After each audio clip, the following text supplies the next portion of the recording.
శ్రీ సచిదానంద సమర్థ సద్గురు సాయి మహారాజ్ కి జై.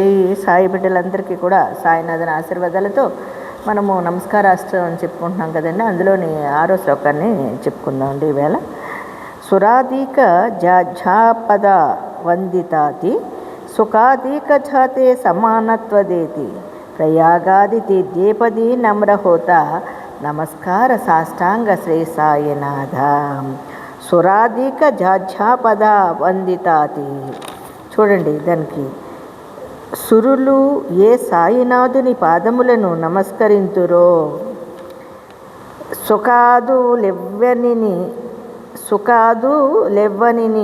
తమ సమానముగా నెంచుదురో. చూడండి, సురులు ఏ సాయినాథుని పాదములను నమస్కరింతురో, ఎవరైతే సాయినాథుని పాదపద్మములను నమస్కరింతురో సుఖాదులెవ్వనిని తమ సమానముగా నెంచుదురో. అంటే సుఖాలు ఉంటాయి కదండి, కష్టమైన సుఖమైన సంతోషమైన దేనినైనా సమానంగా ఎవరైతే భావిస్తూ ఆ సాయినాథుని పాదాలను నేను గట్టిగా పట్టుకుని నమస్కరిస్తారో, ప్రయాగాది తీర్థేప లెవ్వని పాదములపై వ్రాలును అట్టివానికి నమస్కారములు. ప్రయాగాది అంటే ఎన్ని కష్టాలు వచ్చినా కూడా ఓర్చుకుంటూ ఆయనే నీవే దిక్కయ్యా, నీ పాదాలే దిక్కయ్యా అంటూ ఆయన పాదపద్మములను గట్టిగా పట్టుకొని నిరంతరము ఆయన్ని స్మరించుకుంటూ ఉంటే మనకి ఎటువంటి ఆపద మన దరికి రాదు. నిరంతరము ఆయన్ని పాదపద్మములు గట్టిగా పట్టుకుని నమస్కరించుకోవాలి. సురులు ఏ సాయినాథుని పాదపద్మములు నమస్కరించుకుంటారో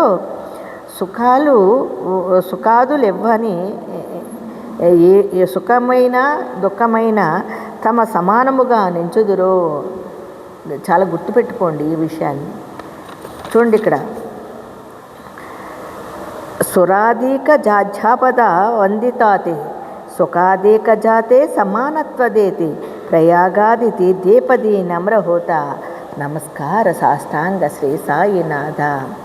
ఎవరైతే ఆ సాయినాథుని పాదపద్మములను గట్టిగా పట్టుకొని నిరంతరము ఆయన ధ్యాసలో ఆయన నామస్మరణతో ఉంటామో అట్టి వారికి ఎటువంటి ఆపదలు దరిచేరవు అని చెప్తున్నారండి ఇక్కడ. మరి అందరం కూడా అలాగే చేద్దామండి.